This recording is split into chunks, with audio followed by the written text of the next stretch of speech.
예, 방사천 대변인입니다. 윤 대통령 최종 변론 시 언급된 사업에 대한 예산 삭감은 국방위 차원에서 국방 재정 여건과 사업 추진 환경 등을 고려하여 확정된 사안입니다. 그러니까 예산 삭감 사례로 든 게 지휘정찰 사업, 전술 데이터 링크 시스템 성능 개량 사업, 장거리 함대공 유도탄 사업, 정밀 유도포탄 연구개발 사업, 드론 방어 예산.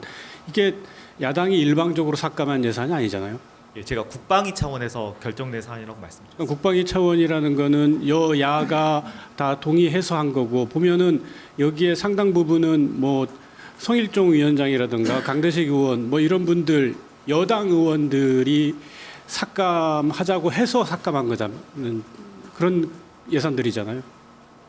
예, 국회 국방위 결정 사안이라서 제가 좀 구체적인 말씀드리는 건 적절하지 않은 것 같습니다. 그러니까 야당이 삭감했다는 말이 맞는 말이냐? 예, 제가 국방위 차원에서 결정된 사안이라고 말씀을 드린 게 답이 될 것 같습니다.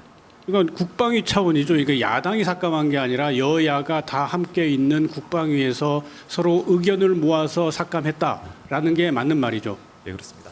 그리고 정부 차원에서 기재부에서 삭감한 것도 있고. 예, 그러니까 저희가 정부 예산안 올릴 때도 그 예산의 여건 등을 고려해서 또 국회로 예산 반영을 했고, 예산 반영한 것 중에서 삭감이 국방위 차원에서 이루어졌습니다. 그러니까 윤 대통령이 최후 변론에서 말씀하신 것처럼 야당이 일방적으로 삭감했다는 말은 옳지 않다는 뜻이잖아요. 그 점에 대해서는 제가 말씀드린 건 바람직하지 않은 것 같습니다. 지난해 6월 당시 윤석열 대통령은 갑자기 포항 영일만 앞바다에 대규모 석유와 가스의 매장 가능성이 높다고 깜짝 발표했습니다. 우리나라 전체가 천연가스는 최대 29년, 석유는 최대 4년을 넘게 쓸 수 있는 양이라고 판단됩니다. 이른바 대왕고래를 포함한 7개 공구에서 석유가스 매장량이 140억 배럴이라는 추정까지 내놨습니다. 140억 배럴로 현재 가치로 따져보면 삼성 총 시총의 5배 정도가 됩니다. 정부는 지난해 12월 대왕고래에 시추선 웨스트카펠라호를 투입해 1761m까지 뚫어 자료를 수집했습니다. 여기엔 세계 1위 시추기업인 미국의 슐럼버거사도 동원됐습니다. 그런데 대왕고래 공구를 시추한 뒤 공개한 결과는 딴판이었습니다.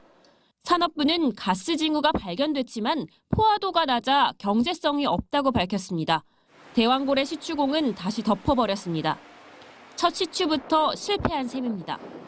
정부가 섣불리 성공 가능성을 부풀렸다는 지적이 잇따르자 산업부 고위 관계자는 생각하지 못했던 정무적 개입이 있었다며 죄송하다고 사과했습니다.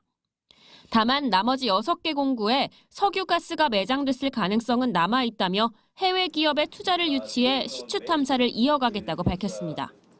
하지만 다른 공구 역시 비슷한 구조라는 점에서 가능성은 더 낮아진 셈입니다. 석유 지질학적인 특성들을 비슷비슷하게 공유를 한다고 하면 나머지 구조들의 어떤 유망성을 판단할 때 사실은 좀 불리하게 작용될 수 있는 그런 가능성이 많다고. 석유공사는 대왕고래의 실패를 공개하기 전 동해에서 최대 51억 배럴이 넘는 또 다른 유망구조, 마귀상어 등을 발견했다고 알렸습니다. MBC 뉴스 장슬기입니다.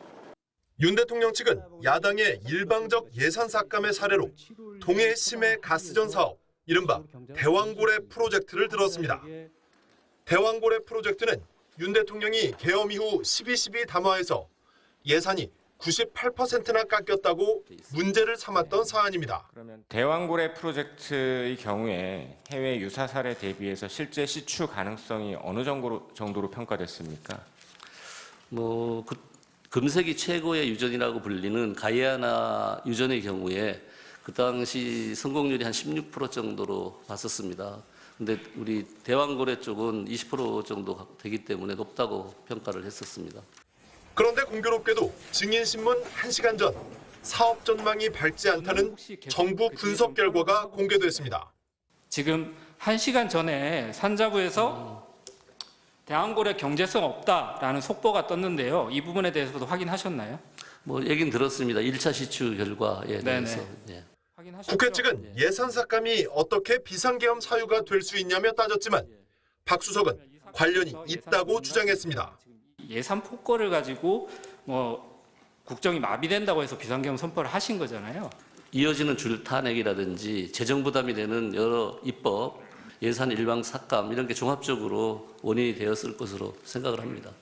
비상계엄은 전시와 사변 또는 이에 준하는 국가 비상사태에서만 발동하도록 요건이 엄격합니다.